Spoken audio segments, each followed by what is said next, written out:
te nasîn û tê gotin dibên mirov lawê cîgehê ye. Belê. Ev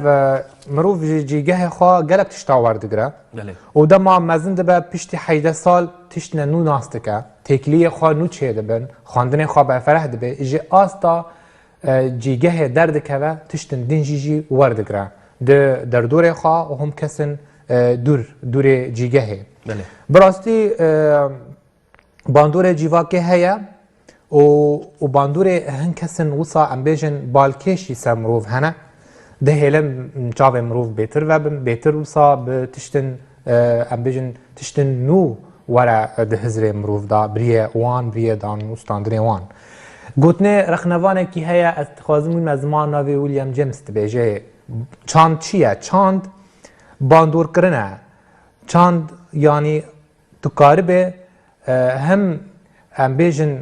danûstandinekê çêkî bi kesên beramber û bandorkirinê serwa bikî. Te nas kir. Fe ev jî karîbê jî ev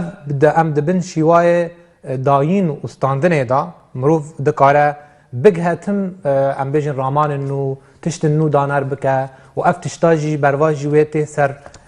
ser helbestê, ser nivîsê bigîştî, ser rexnê, ser hemû jiyana mirov bigîştî. û bi vî rengî kesayeta mirovê afrêner yan mirovê normal ava dibe. Ser danûstandinê, ser bandorkirinê, ser têkiliyê cûr bi cûr. مرحبا، أنا أمال أبو فارس من قرية عسفية قضاء حيفا. أقدم هذا الشريط المسجل للصديق الكردستاني الكاتب الشاعر المفكر والناقد ريبير عادل أحمد المعروف باسم ريبير هيبون، الذي جمعتني به الصدف من خلال الفيسبوك حين أنزل على مجموعة المنتدى الثقافي القطري التي أقمتها أشرطة لأعماله الأدبية الشعرية والنثرية، كذلك مقالاته السياسية والاجتماعية. ثم بدوره أجرى معي لقاء عن أعمالي الأدبية ورأيي في مواضيع أدبية شتى.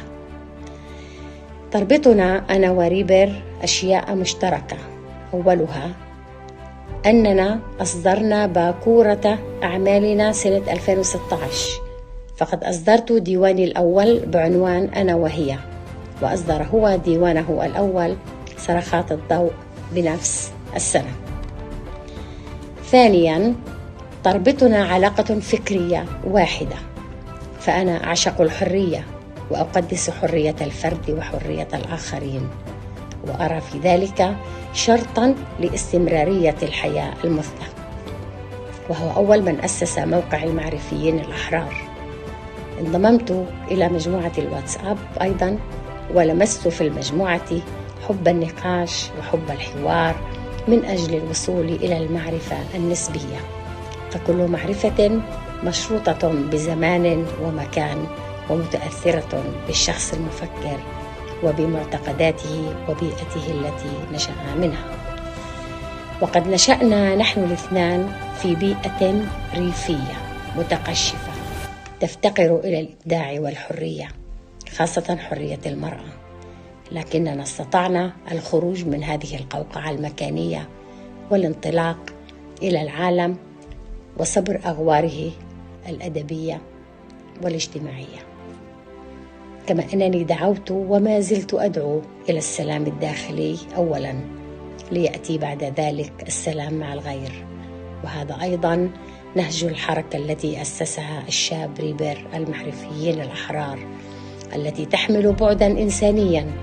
بعيدا كل البعد عن التعصب الديني والعرقي، وهو يسخر كتاباته لهذا الهدف السامي. من هنا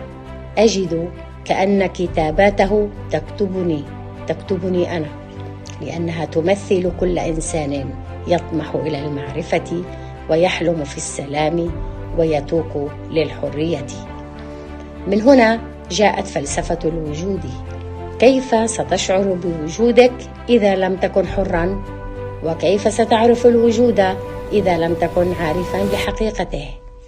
وكيف ستعرفها إذا لم تفكر وتتعلم وتناقش وتتعرف على الرأي الآخر؟ فلسفة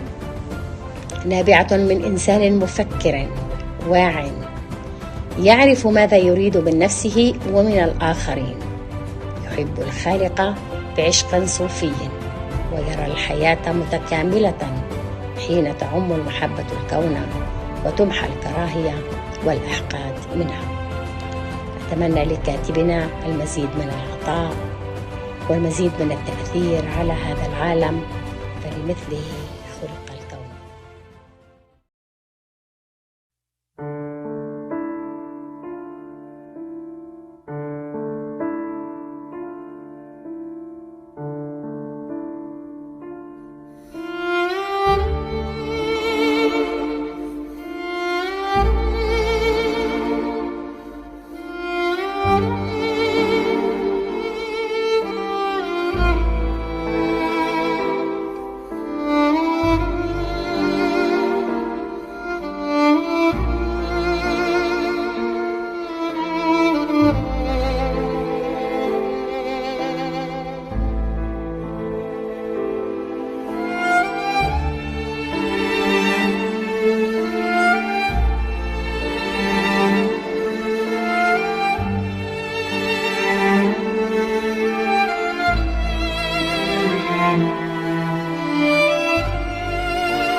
لا تحتمي خجلا،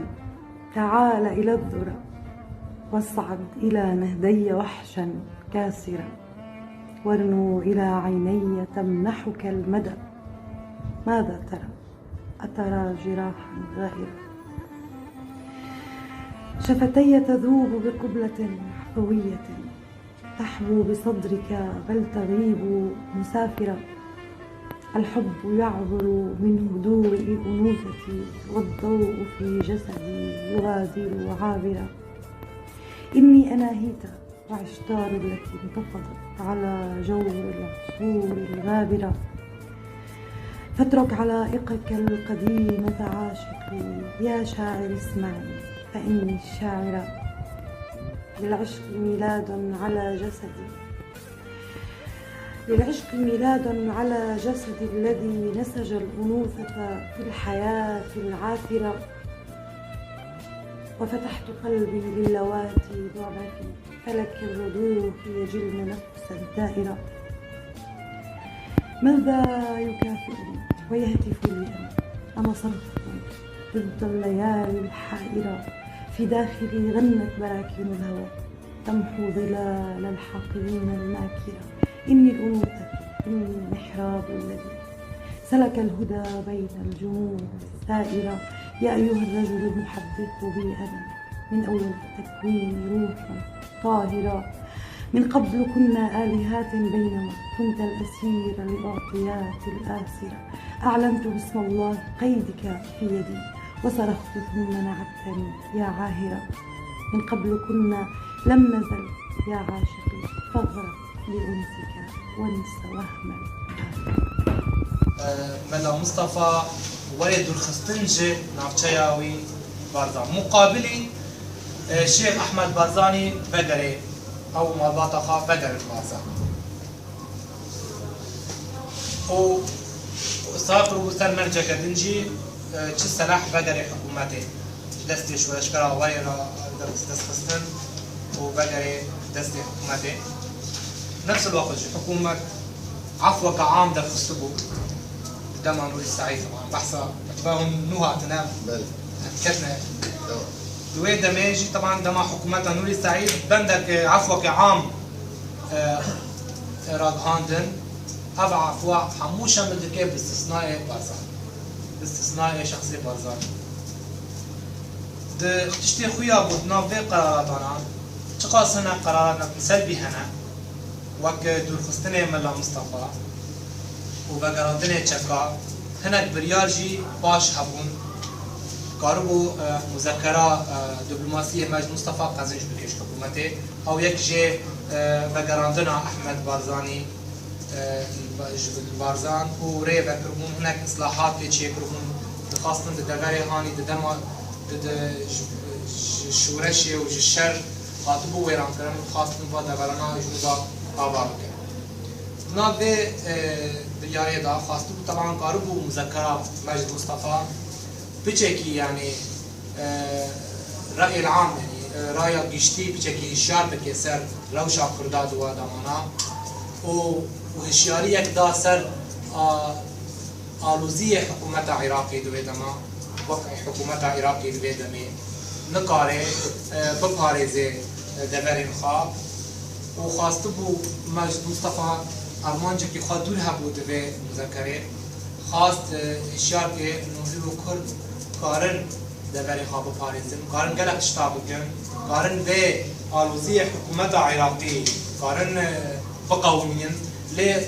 دما بريطانيا ندما چاره سری کرنا کردان راستی بريطانيا پشتی جشرا جهان دو یمین درکت برنگی کی سرکفتی و تشتی کی جبو کردا نکرو و کرد نه حلیفه کی خورد بدو آدمانا وکنها جبر ویجی دبلوماسیا کردی رغم وی دمه خورد بو يكي وقت ماجد مصطفى علي قريش ورشا محمود الحفيد او في سيركي ناف دار بود ناف دس هلال عثماني بود او يكي وقوي افدو بالماسيا مشان براستي وبشتي بي مذكراوي سروك ملا مصطفى بارزاني سردانا بغداي كرد بيستو دي هاي بيت ديار صالح 1944 وتقلق سروك أشيرين كل ويراجي بشار في سردانه شكونا سردانا عبد الإله الوصي وصيب سر عرش العراقي وبنفس الوقت درفت بيراد شيبوجي هديتني خا البارتيا يوا خورتر بكي وقالك كسايتي بكرجي ويدمي ببيني ودنا بيا دشتيجي خويا بو أشكره بو آلوزية حكومة عراقي ونقاربو حتى دمكي درجي نقاربو مشكلة بارزان چاره سر بكي باز مشكلة بين نافچه بيد بريد بكي وي هنگي بلند بو دبلوماسيا كردي وقت دیپلوماسیا کردی چاوانها بیا حاضرنا کش همو با چهار پارچه کردستانی چاوانا قضیه کردی جهان محافظه نابنتوی دوا دمانا رغبه هبو مراق هبو بهترجی و خورترجی نتشتکیش بو کردوال چهار سفن لی مخابن او روشان نروشان ایرو بو جبر ويجي أب أروزيا حكومة عراقية دما نور السعيد ودما نور المالكي هما تشابه بالاسم وبالفعل تشابه بالمضمون والتصرف بالعنصرية العربية نفس العنصرية دي ما شاندون حتى رجع إلى حكومة عراقية نقاري أن بيجن خوف وبدي هاد خيابو كل إثبات كرن جي أمريكا بكيماني نهيرو قارن چارەسەریە نش ژنەبەری خەتەنێ تێبینن قارن ببن میناکە دروژڵاتە ناو.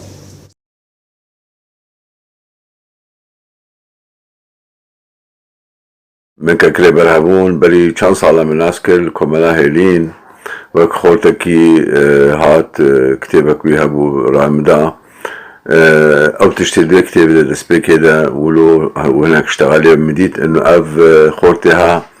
وروجن تيدا وخديجه بد المجتمع الكردي دا باور كرجا مديت او انسانها بعربي دميسيني بكردي دميسيني درس كردي د ديجيتال المرحلة كورونا دا باش خبتي جهة كيش خلا دقري ناف جيانا روشنبيرا دا جاكي دقري معرفيون زان معرفيون شكر قلق مواقع شكر مدي ديناميكياوي قلق بلندا وأز دبينم هيجي مستقبلي ويها وهيجي ويبيج بكذا يعني أدبينم جانبي ويا روشنبيري ونبيسانا ويا كردي بي يعني عربي بي يعني نقد بي يعني جي عربي بيجاترا جانبي فكري بلكي أزوي تماما نواكه بن مسألة دا يعني وديارة نوكتيات مجال سياسة دا ومجال عمل سياسي دا أضاها بتأجيل كرن حتى أمور زلال ببن وجيرة باشتر بي يعني مجال تيدا الشغل مجال ثقافي وإنتاج وبرهم وكلاتي دا أو تشتك باش بي روجين بيج دا وأف جامير بهتر بيج دا هري وطاقتها ويا الداعي باش بلندا وزيفيا سركتني جردكم وخاصة تشتعمل حد كي أو هارو هرد فكري خدمتك جملتي خرب كي خدمتك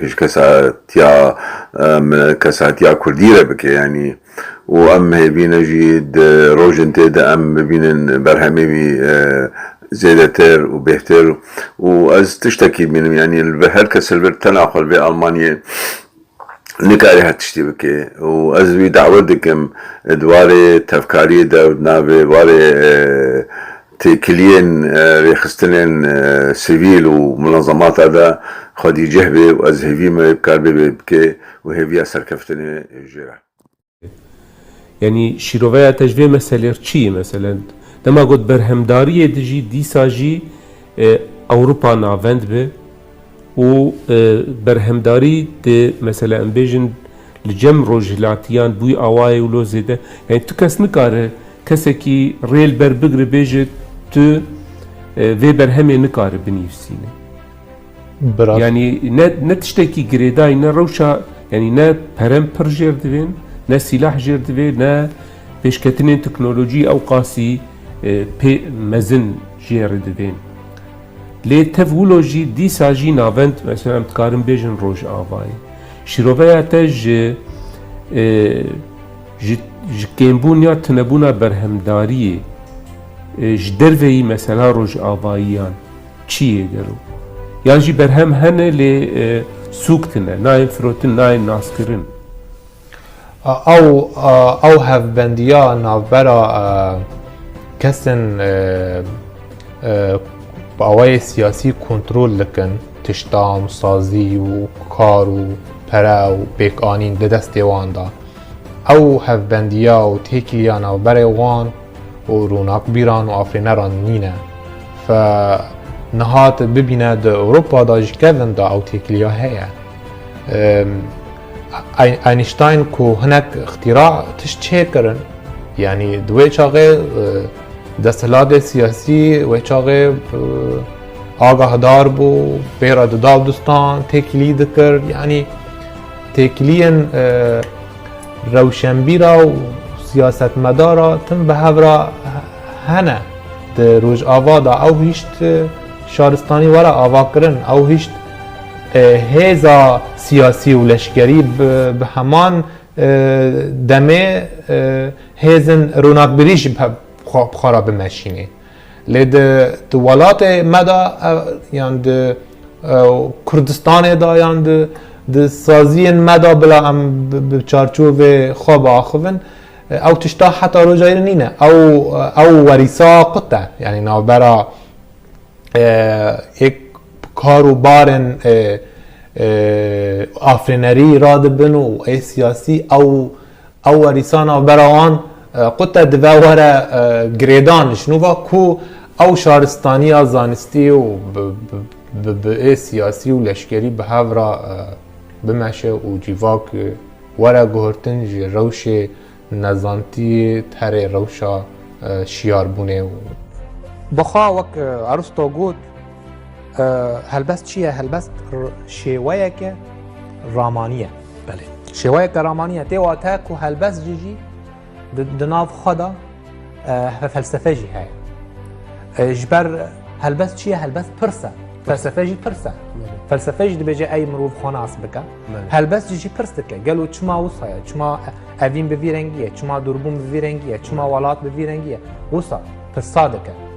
جبر و فلسفه هر دری دا وبجه گرتیه ده هلبست دا دی چروک دا ده رومان دا ده دواره ویجهی بگیشتیش بروی از تم دکم دخوازم پرگینا برا فلسفه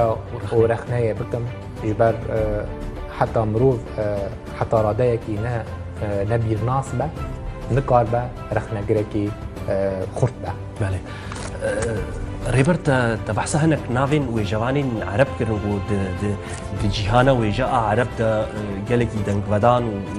وشوبيواني وجيجي خويا دكن تبحثها محمود درويش تكر محمود درويش بر نفيسي خوشي لسر كردا وروشا كرداجي نفيسيا قالوا تبهردو زمانة دنفيسي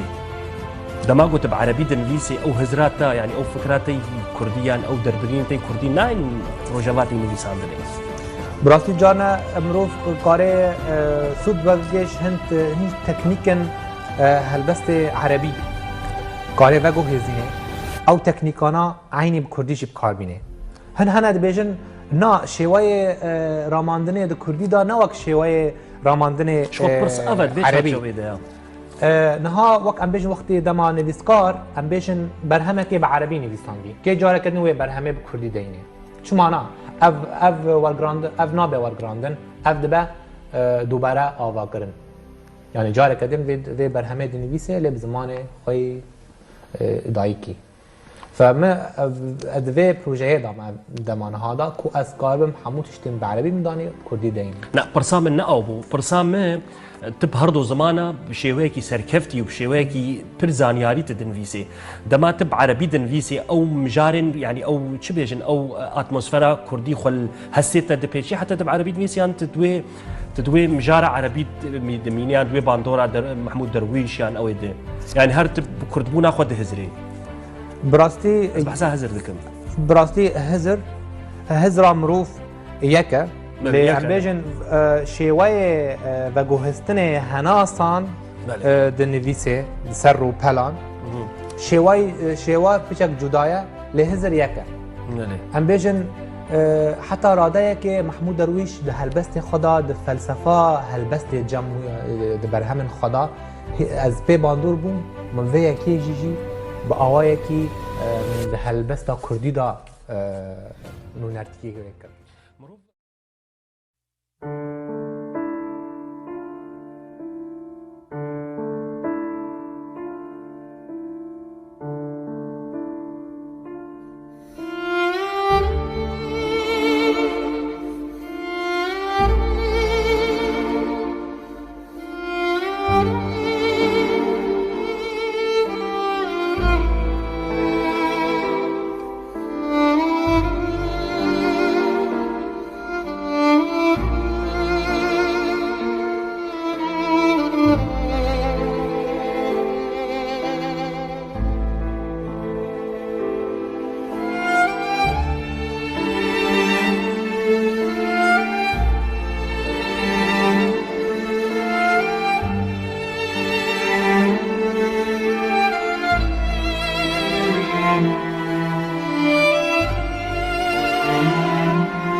افشیان بین خوباچ حیوانه باور که یار ام آدار به دوربونا ده ارزانه شبهه کامه نب انسان گیره یکمی بکره دناوا خودش بو کل کردستان بکره دناوا خودش بو انسانیتش بو مروواتی جبو کهدیه افکس دجانی خود دکله هر درگر لسر آخر کردستانی چه دیگه چه باشور چه باکو چه روز آبا چه روز بلاد عبه البسبان والبسكار نتني ريد الحبون نتني لاي منتج لاي قرباني لاي كردستاني هموية دنگي كردستاني برونت ريد الحبون دماغ بوده درباس دبه ولی اوینی بیشی بکلا جان خواه اوین گلکی خوش هلبستی وینا وجدان در عربی بيشين الوجدانية أنا لا أسميه فقط كاتب أو شاعر أسميه الوجداني الحر لأنه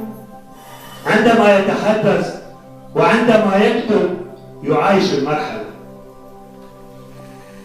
يدخل من بوابة الألم الوجداني يستطيع أن يجذبك إلى ما يكتب يستطيع أن يقول لك بكل تفاصيل الحياة الحب الإنسانية الوجود المقاومة عندما اندلعت الأحداث في كوباني كان هو في البداية. تحدث عن مأساة أهلنا في كوباني بوجدانية شعره الصاخب. عندما كان استفتاء الباشور كان أيضا بوجدانه الشعري الذي جسد فيه كل السمات الكردستانية. يعتز شاعرنا وأديبنا وناقدنا الكردستاني بلقبه الواحد، وهو أن يكون كردستانيا. كردستان الحلم الذي يسعى إليه هو ونسعى إليه نحن.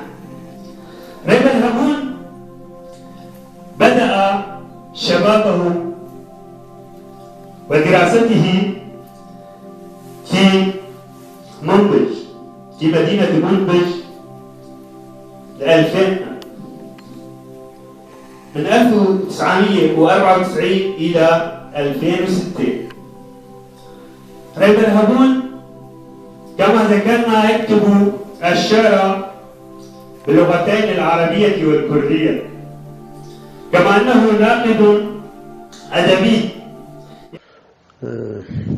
من محاسن الصدف الجميلة أني تعرفت على الأستاذ الأخ العزيز المفكر والمبدع ريبر هبون، كما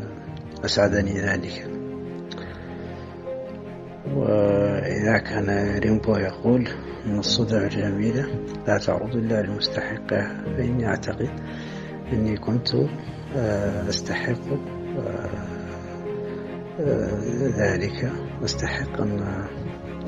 أتعرف على مجتمع المعرفي الأحرار، وكم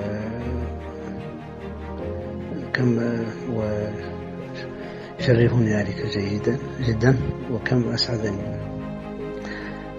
أثناء بحثي عن مادة المعرفة بالنت تعرفت على مجموعة المعرفيين الأحرار التي يرأسها ويديرها الأخ العزيز الأستاذ ريبر. ومن خلال مجموعة المعرفيين الأحرار في الواتساب تعززت صلتي بالأستاذ ريبر، وقد قرأت كتابه الجيد والمفيد الحب وجود والوجود معرفة، وكتاب صادر عن لوتس، وكتاب فكري قيم يراهن على المعرفة ويطرحها بديلا عن التعصب والإيديولوجيا. وقد كتبت حوله دراسة بعنوان مرايا ريبر الحب وجود والوجود معرفة، ناقشت فيها الكتاب وبينت نقاط اختلافي معه.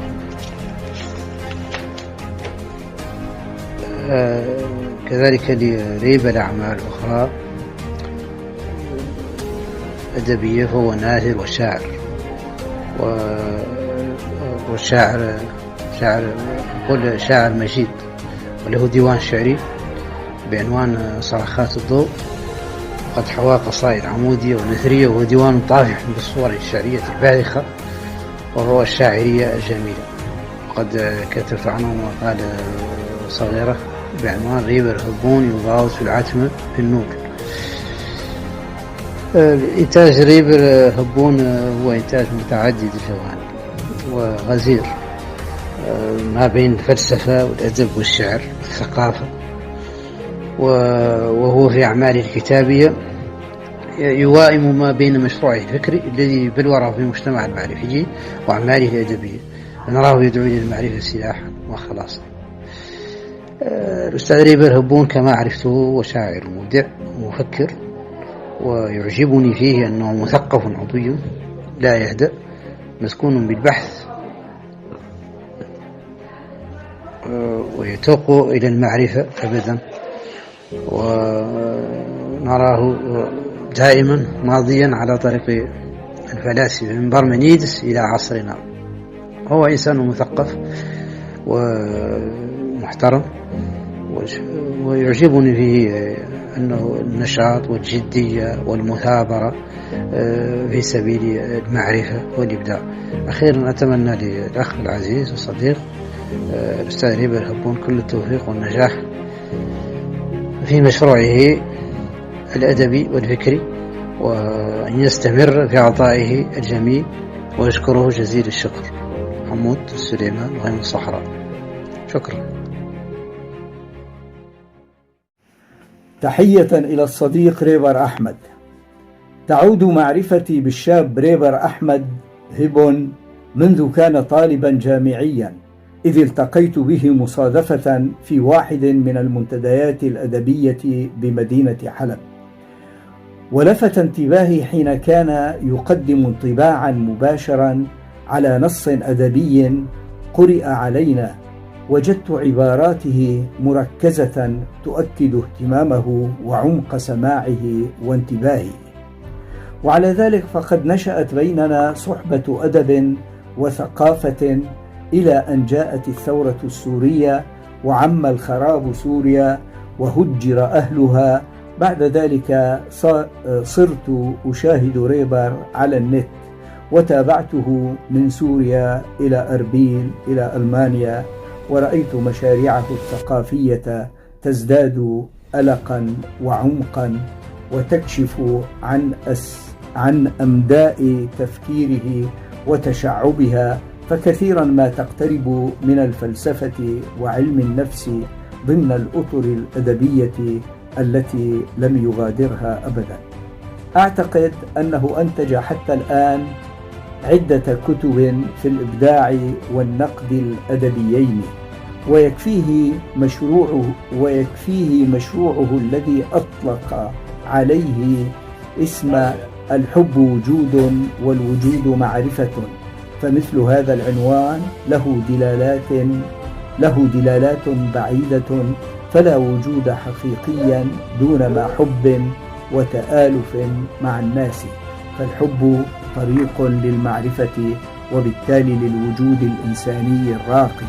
وأعتقد أن الشاب ريبر لم يزل في بداياته، وسوف يتحف أبناء جيله بمنجزات فكرية وأدبية لها تفردها وتأثيرها. أتمنى له دوام النجاح والتوفيق.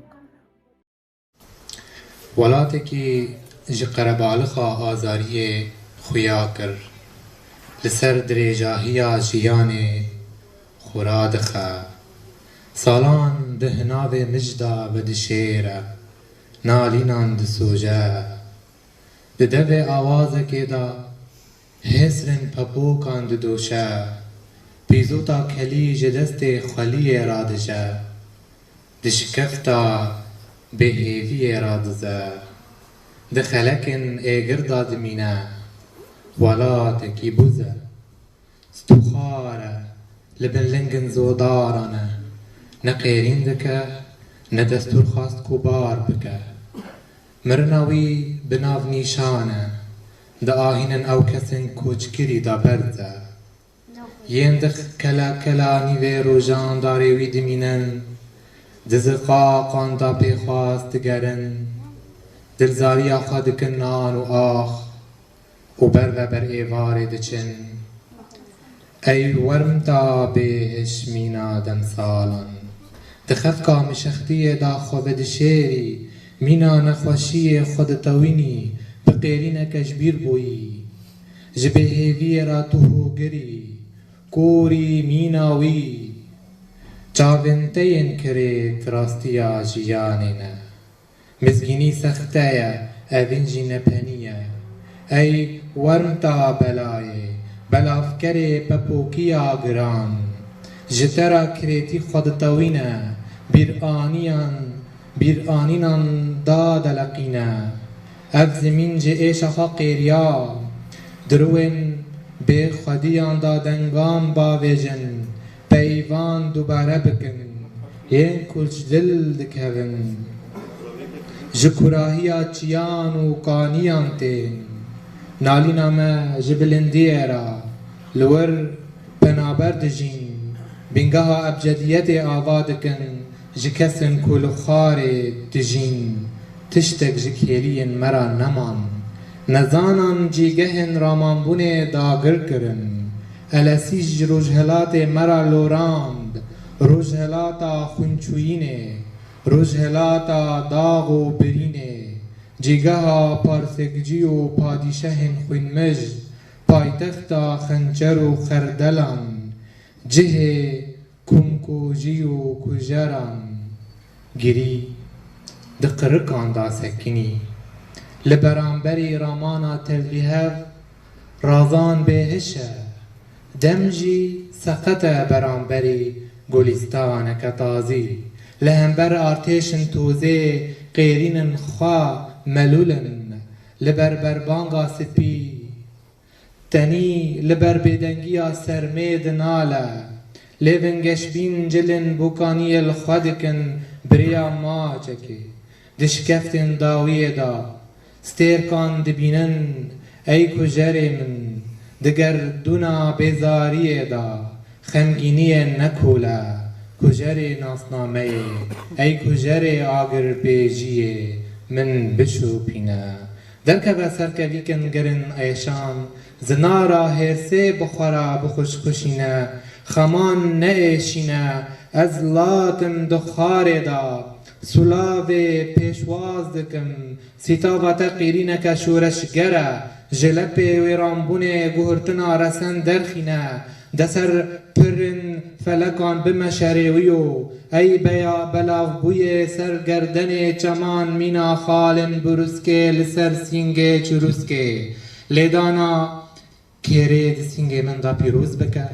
بیزوتا اوین بیخه میا حسران بخوا لپاش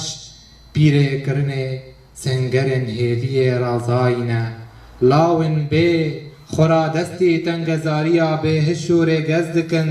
تیلیلیان بفروشن اینو بدارن مرنه نوینن شورشان ویران بکن بیولوات هیان دگرن لبرانبری راستیا ورناستین سرجه کرن برین وریا دور هفدو دگزن جلشوشتین هفدو را دخینن دلساری هیوان دکن خمگینیا ویرک بن آخ دکن دمن دا خم آلن اگینداری دچینن داکو ام دامارن هنره دوی سردما كريتا بهذا قريبا. وهذا الكتاب يعني يحظى بنسبة عالية من المقروئية والمتابعة والقراءة والنقد أيضا، ومع الأخذ في الحسبان أنه شاب في مقتبل العمر، يعني في الثلاثينات من عمره، في مطلع العقد الرابع من عمره، يأخذ هذا المنحى في الكتابة، الدراسات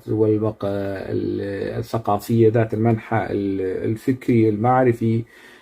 هذا المسعى الثقافي بحد ذاته يعني مهم جدا، ويعني هو مثار تقدير وليس بالأمر الهين تناول هكذا مواضيع وهكذا مسائل وسط يعني الكثيرين من الكتاب الشباب الكرد اللي يعني يتجهون للشعر للرواية. هو أخذ هذا، طبعا هو اتجه، هو يكتب الشعر يعني سابقا وحاليا، له نتاجات وأصدارات شعرية وإصدارات قيدا للنشر أيضا، وأيضا شخص فاعل يعني فيما يتعلق بالبصريات، له قناة على اليوتيوب ونشط إلى حد، وليست لديه يعني من الأشخاص اللي ما عندهم هالعقد والمشاكل، يعني بإمكانهم يعني ما عنده هالمشكلة في التواصل مع كتاب وأدباء، يعني ربما تكون بينهم خلافات أو خصومة أو قطيعة، ما عنده، في معزل عن المشاكل البينية ما بين الكتاب والأدباء، ويحاول أن يتواصل مع الجميع. يجتهد في كتاباته الشعرية والأدبية والثقافية، ويعني ينطبق عليه القول الدارج أنه من اجتهد وأصاب فله أجران ومن أخطأ فله الأجر. دائما الاجتهاد محل احترام وتقدير، سواء يعني كان المجتهد صاحب مشروع شفهي أو صاحب مشروع تحريري يثمر كتبا ودواوين وروايات ومجموعات قصصية وفعل ثقافي مكتوب ومحرر وفي متناول الناس. ام نقارن جیواک بنرخینن سر بینگا هنکسن و جراستیا خادر کتنایان اون دابونه که دیجین جیواک مزنه جیواک هیزه دوی ام باوریا خواه بگوهرتنی جیواک بینن لی بچه رنگی به هفگرتن آزانیاران سر آستا کردستانی. بله باشا مامستا نهایکی جمره نویسان دبی اف کسین که هلبستین خواب بیتر لسر مالپرین فیسبوک دوشین نیرین تل سر واکسان چیه؟ هلبت مروف آفرینر از بحث آفرینر دکم نه بحثا کسین هانی نیو روشن بیر دکم. بله امو شیواین پیوندیا جیواکی بکارتینه جبو جیواک ویناس بکه جبر فیلسوفک ناوی خاویلیام جیمز تگود چاند روشنبردی چیه که تو کاربی باندوره سر جیواکه بکی باندوره او دانستاندن الگل جیواکه بکی ده پیور ده ارکل سر ملی کسین آفرینر که پیوندیه و دانستاندن و باندور کرن لسر جیواکه بکن جبر و مروف نورماله بنویسه دما نویسان نورماله ایرو ده سردمکه مروف کاره بخواه بر همین خواه شام بکه و خلقه بخاناس کرن بده نه حوجه مروف مالا خارونه و هیوی هنه کام به دسته تالیکاری دریجی وی بکن وک نمونه كدن تا كس وكدن من وكديتا وكد قال كسن وصاراد من مال هيفي كسي دمينه كو بيجن ولا زارين دويتو سابكي ريبات دويتو سابكي زارين بخازانه چه اركي سرملي خويا واركا بيكتينه يعني في راد داو اجي هروها واجبلي ماجي هنا جوسا كاردكن يعني ام ببدنك كاردكن بلا انجام باخر بلا انجام هر کارک با آخره انجام کار هر کسی کی با آخره انجام او دا آخره افدم و همیدم و خوش و شابک براستی من دوان سال داویده یعنی 5-6 سال کاری بجی من ریبر هبون وک خور کت چالکوان هل بست نویس ناسکر دپای وره هیدی مدی ریبر بری خواده گوتشتک نو دویجا کردی دفکه اوجی رخی رخنیه جبرتا ویگا ویجی رخنوان ما ای و خوشت وری لسر رومانا کردی یان هلبستا کردی یان چیروکا کردی هگر لی کلین بن برنگکی زانستی و درست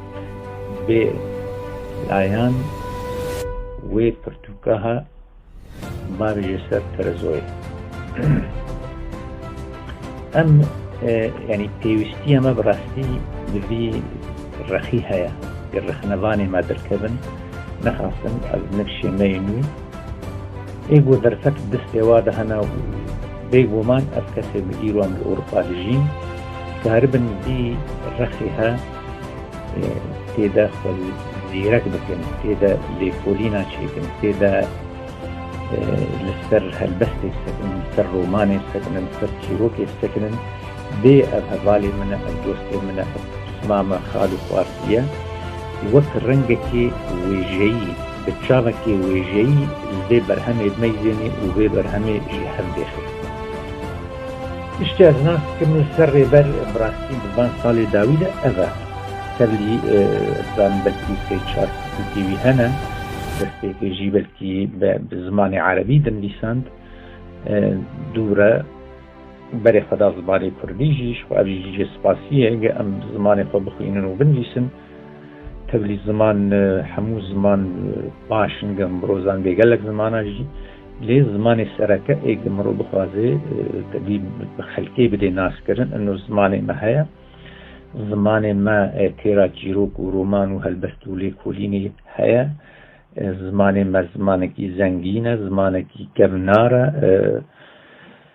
نکیمی زمان خلقیه بلکی جگلک زمانه پیشکتی ترجی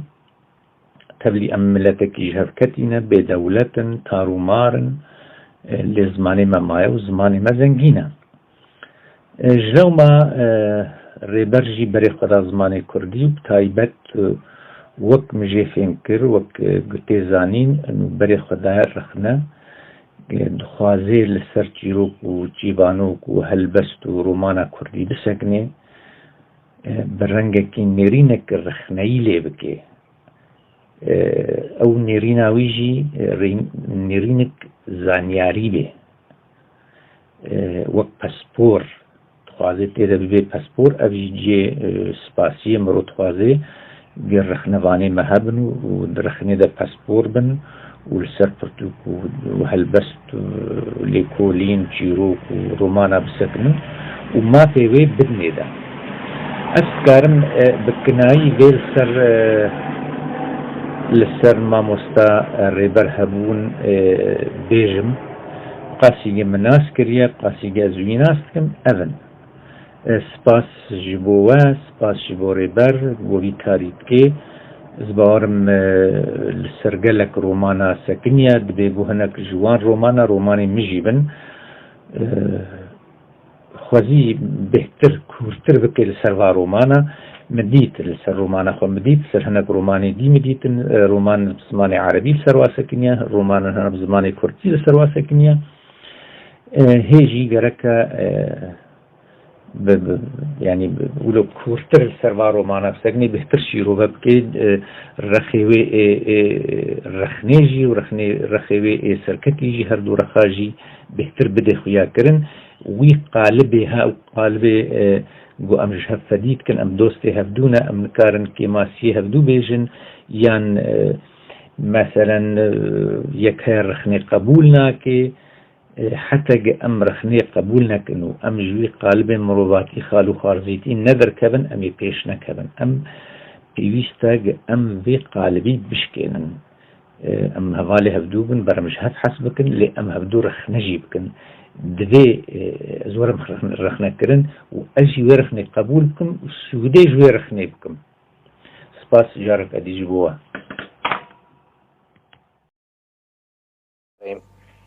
چند كردي هاتو بقر كرن تاني بو ما وكرد ستران هبن ستران به كاربون شروع که ما و دستان می هلبستی هاتو بون از بکرن بریوی جار مسألة مسألة يعني أمكان بيجن نوية سر جيباكا ماي روش هلات ناغيني بشتي و آخر دي تايبات شبر أم حتى روجا إيرو روشنبيري ماي كرد خو نكام بي راد بكراي جز زمان دن دستهلاري زمان دستهلاري وك عربي وك تركي وك فارسي هین ساده و خواب بزمان خوی دایکی ننویساندی فکر چاوا بگه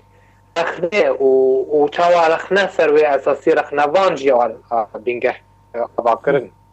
دوی ام وی پرسیش خوب بکن جبر ما مستقربر از بیجی روشا ما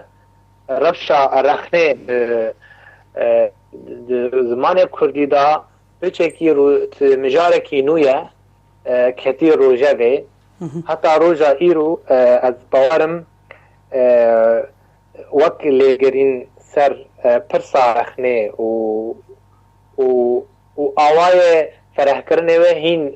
ند روژه و مدایا وک روشنبیرین کرد وک چاند کردی لی ام دبیجن تشت نها د جیواک مدا یان د چارچوب هلبست بخواد چما رخنوان نینن جبر رخنابانی و کار یعنی کاری که ام بیشن رول خواه پیشکتیه دویت بری ام بگهنه وی رول پیشکتی دوی ام بکیمانی ام جیوارکی بکیمانی جماوار ما بزن بن بخونن بنویسن بکردی لتدی ویشی تشتی از دوی رول شوپینم رخنوان چه دبن لفدوكن برنگه شرمینه دی برهمن هلبستانان دبن او تشتاجی بچارچوب گریدایا و بدمجی گریدایا جبر امهین نو بینگه رخنه آوادکن دی چاندا خوی کردی دا جبر بگیشتی دوی ام بزان بن رخنه وک هنر نه هنرکی روشلاتیه هنرکی جو اروپایا هاتی وی روشلاتی تجبر ویجی دوی ام بزان بن رخنه کار خود جدایه آلابت خود جدانه و رخنوان دیمن دی جمعه جبر امهین دی رویا مزراندنه دانه امهین نگی هانا و آته هانی خورد حتی امکاربن برنگی حسان ام برنگی خوش ام نیزکی رخنه ببن و روژه رخنه ببن و آلاف نوری ببن ما مستقر بر ازي تلفر بالرم وزي برسك يشتبكم قالوا وكنها ام تبجي براسيجي بيك هالوستي دماكو ام مجارة هالبستي تي وقد بيجي كفتو قرن دانوستاندين لسر استيوي هنا كنت قالك دوستها وروشن بيران وهالبستوانان دي بيجن دي بي سدما يا هاري سركا جبر كوري خستن بكارو باري هالبستي رابونا جبروا له هالبستما باشكتي چون بيجن رخنيس چون بيجن كراوي او رخصنين سياسي يعني رخصنين كو رجائيرو نويسكارو هالبست وروشن بير الدورا خو جواننا يعني رخصنين كو بكارو باري مهرجانا هالبستا كردي درابن از بجرم حتى رجائيرو رخصنين مي سياسي خو دانا كيلك روشن بيرو نويسكارو هنرمندي خوا تموان بکار تینن گور بر جواندی خواهی پندا جبروی جی آستا رخنه بدربه که ده نافبرا لیخستن او هم بیجن قاطع روشن بیری نی مخابن جبروی جی اوشی جی کارم بیجن لیخستن می سیاسی باندوره کیوانی نینی هبو سر نویسکا سر روشن بیرا خواستن لبرقانيكن برفين دبينم هسرن تسر تاغن غلام سر أنين ريام دبينم تبنا ونداي سر ملي تاريه خوش هفدكن رنگ خود سپير آخين الآخر دجمد دلوبن گرم خودي دكي هسرن داو تبنا رنگين بهارا من ديل دكن ولاتو هسرن داو تبنا رنگين بهارا من ديل دكن ولاتو دكلم برسخمه دبم سرودك وندا باندكم آلين كوشي دنگن بالا فرا دردن خونا ولاتكي ويران كري باجاركي كافل كري ودقرينم تري بوهن كولين كارديا خونا ولاتكي ويران كري باجاركي كافل كري ودقرينم تري بوهن كولين كارديا هوستارن سلوكانا أبندارن تغلي هفيا بانقان نفشن نرقذو شيلانان دكم دوري چاوين چاوتيران لكولين دكم أورن سبيو گرم توالات چانتينيه بباب نسوك وبا حضرا دكبم شر دكم درم سر آخشل مينا باهوزك خمگين دیم برچاف کرن جسترکن دیل با سیورن دامار دکن كيف كامشي گریه تا سرزمین بدنگی خواه آباد کن کنه تا دو کووارا آسیمان دار آباد کن دست به کرنگین نگاشا تا دخم بلینم دهن در خوابا افجیان تنه نبسته ج آزادی مرا افجیان تنه نبسته ج آزادی ترا نافدار دکاره هم بیت که خونا چیایم و نزمین کاره رنگین خوابه گرینه بما لیدانا دل ندیاره جگوهرا اگر چقاس بگوه خواب سر دل دی و بخوازی بپیسی نواتابون بود و رشما آینه ما لی باندکم جدلو هش شربانو ناسناما سرکفتنه بستینا وارا جارکن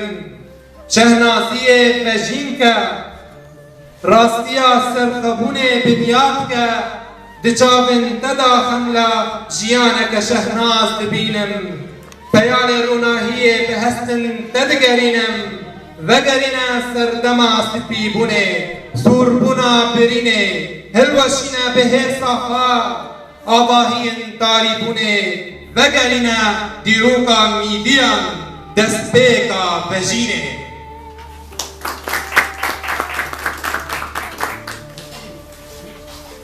زماوند روناهی نامنن دیمن افسانی دی پیام دمان هر دچن پیخاس سر بلا شیریان دوستن مینا حسرن من برقراخ بریه درون سر دیرن آوران مینا ترس سر انیه لشکرکی بیزدونک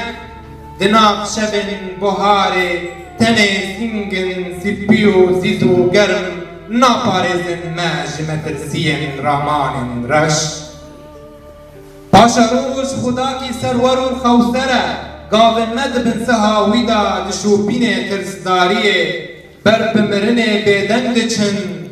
دیمنن هیوین تنگزار دچینن تو بن قیرینان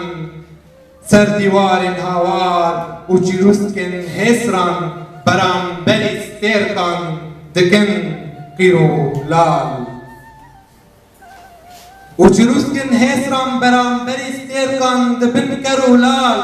کونن خواه گرتن دزمین حسران ابرامان چه گوره دم آزاد به شخریجن برناسان و دراجه گردون خمان به دستکی ولات بشب و روز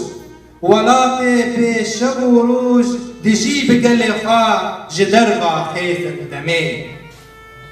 ولات بشب و روز دجی بگل خواه جدرغا خیزن دمه خود خملینه بپبوکی بجلک و برگن خزانیه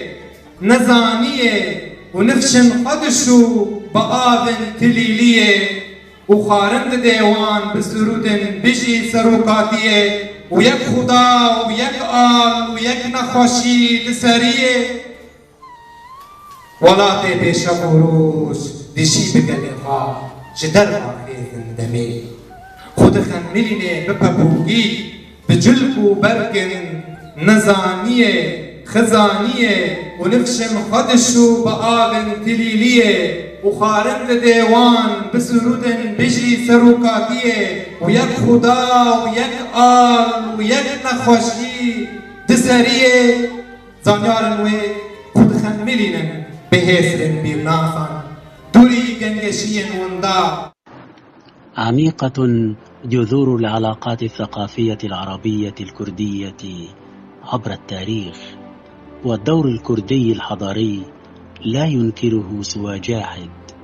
ولقد زخر التاريخ العربي بأسماء حفرت عميقا في تراثنا الثقافي والسياسي والأيديولوجي.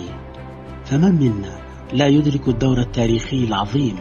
للسلطان الظافر صلاح الدين الأيوبي وسيباويه مؤسس النحو العربي، ورب السيف والقلم الشاعر محمود سامي البارودي، والشاعر والمفكر الصديق ري برهبون وليد تربة ثقافية ثرية متنوعة خلبت لبه الطبيعة التي نشأ فيها، حيث نشأ في بيت يمتاز بثقافة سياسية وأدبية، وترعرع في بيت يزخر بالأشجار والزهور، فجمع ما بين حب الطبيعة والثقافة الرصينة. ريبر هابون الذي نحن بصدده عاشق منذ نعومة أظفاره للقراءة والمعرفة، وكان هذا دأبه وما يزال، فهو غزير الإنتاج في العديد من فنون الكتابة الإبداعية.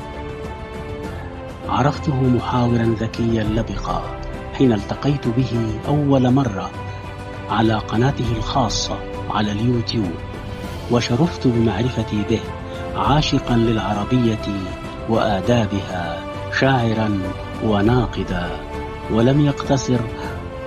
ولم يقتصر دور الأستاذ ريبر على الفضاءات والإضاءات التي يلقيها على مساحات شاسعة من آدابنا العربية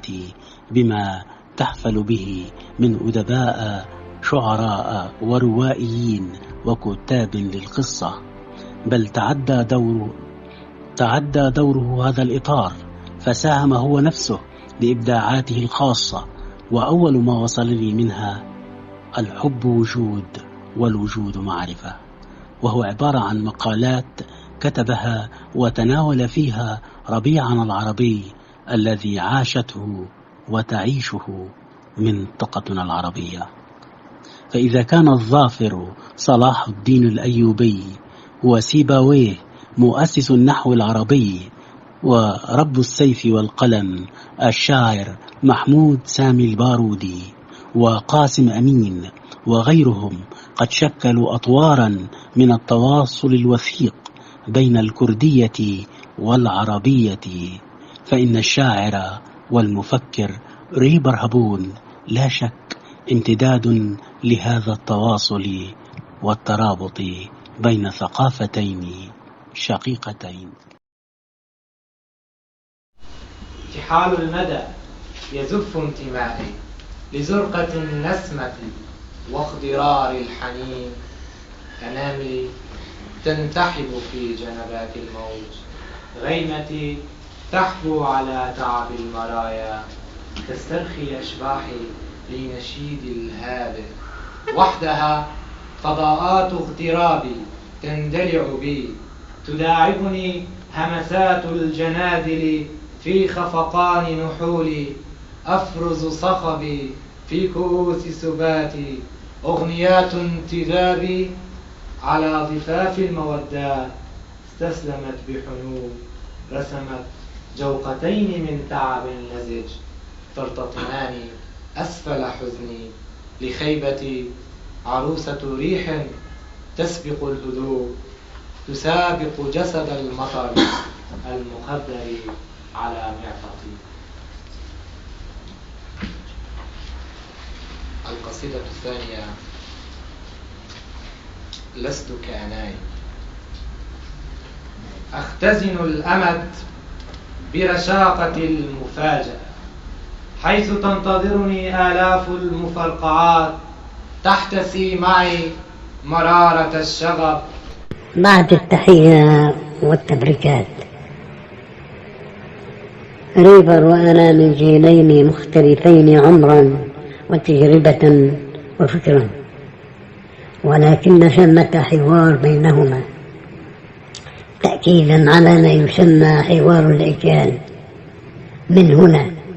أعلن عن رؤية موضوعية لتجربة أديب وشاعر في ذروة شبابه وعطائه، وأخص بذكر نبوغه الأدبي الباكر تحديدا فيما كنت ألمحه وأدهش له. ومعي أيضا من كان يحضر من أمسيات نادي التمثيل العربي للآداب والفنون كل سبت في حلب في العشر الأولى من القرن 21 لآراء ريبر النقدية فيما يستمع إليه من شعر أو قصة أو محاضرة، فور استماعه مدونا مدونا آراءه على ورقة بين يديه. كنا ندهش إلى حد الريبة، هل ثمة تحضير مسبق بينه وبين الضيف الأمسية؟ ولما تكررت هذه الحالة زالت الريبة، وتأكد نبوغ هذا الشاب الذي كان آنذاك من طلاب جامعة حلب. ولما اختارتني مديرية الثقافة بحلب آنذاك ضيفا على المنتدى الثقافي الشهري، أسرعت باختيار هذا الناقد الشاب بلا تردد. وقف جنبا إلى جنب مع العلامة الأستاذ محمود الفخوري رحمه الله، الأكاديمي وأستاذ الدكاترة، وإلى جنب الأديب فواز حجو، لافتا للنظر ومبشرا بولادة ناقد مميز. ومن ثم فاجأني بنشر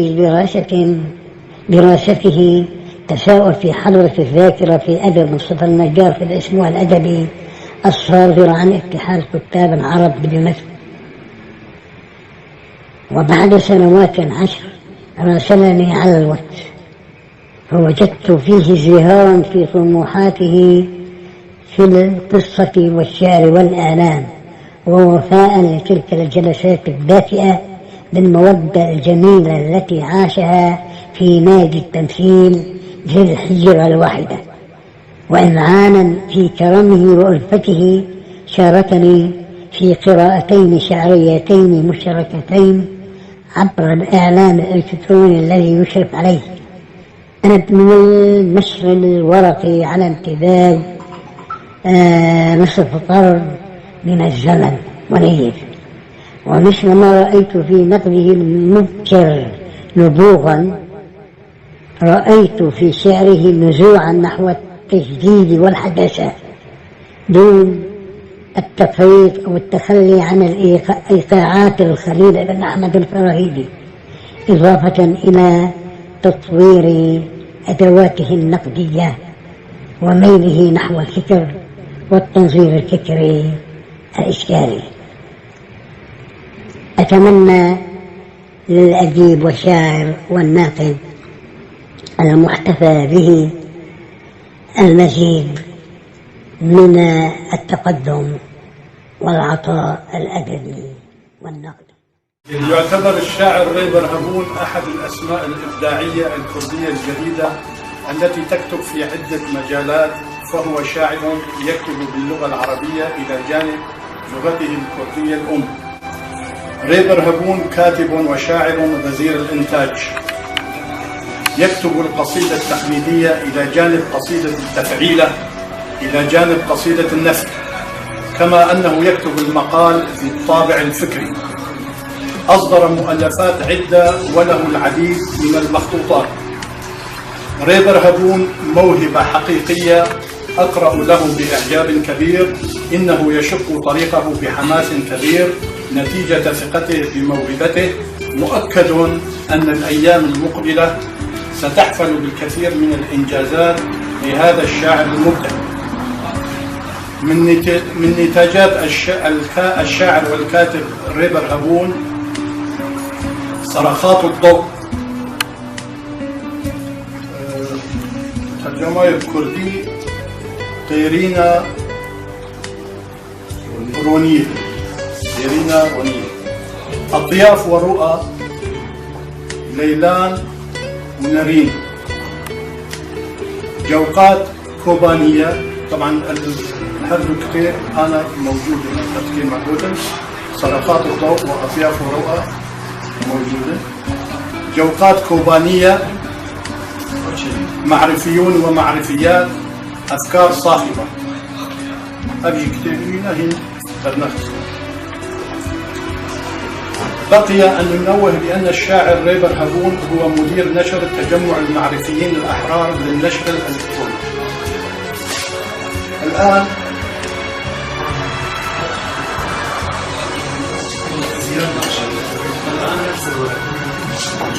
ريبر هبون اسمه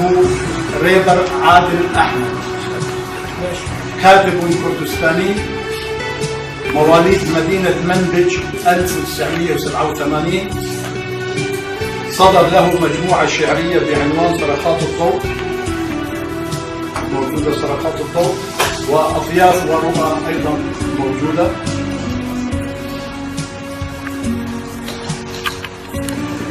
ريبر هبون يخوض برهافة الشباب وانفعالاته عالم الطبيعة بتنوعها وغرابتها ودهشتها بأشيائها وأرواحها، بإنسانها الذي يختلف ببحثه الدؤوب لا عن فهم طبائع النفس البشرية فحسب، بل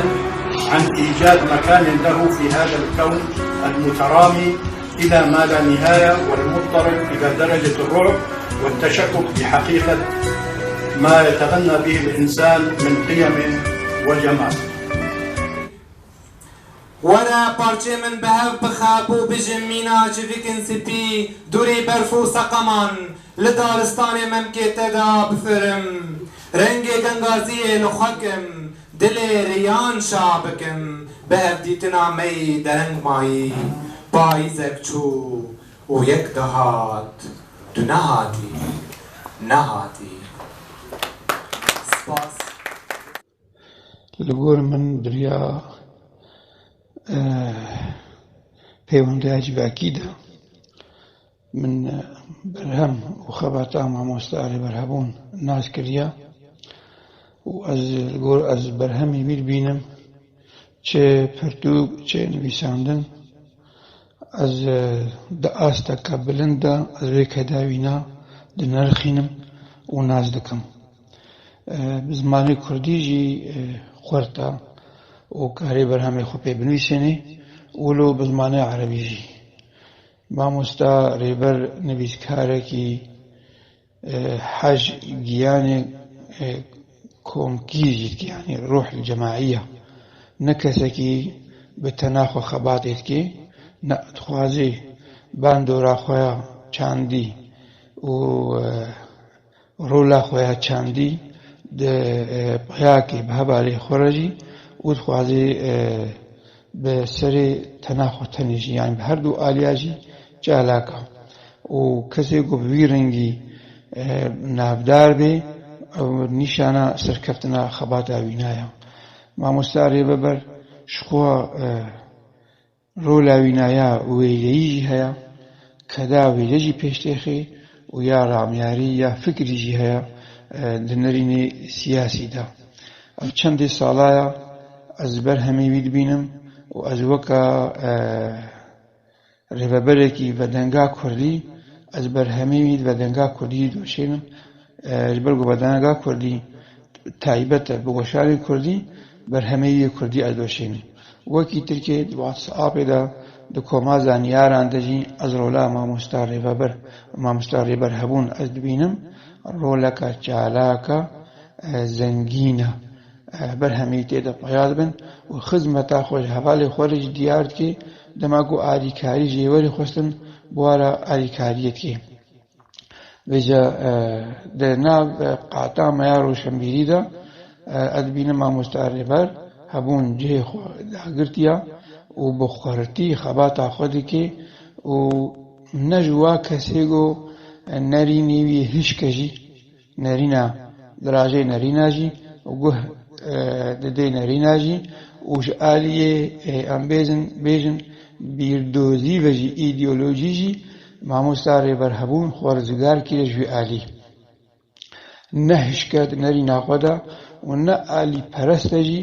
و نە ئالیکی پارتی پەرەستیژی دیگری ئەوژی ڕاستی دەماگۆ نویسکارێ ما بەوێ دیاردێت تێن نازکردن ئەویش کەوێ خزمەتا گشتیە نەتەوا کوردە بێجە بکورتی ئەز بێژم مامۆستا رێبەر هەبوون ڕەوشەنبیرەکە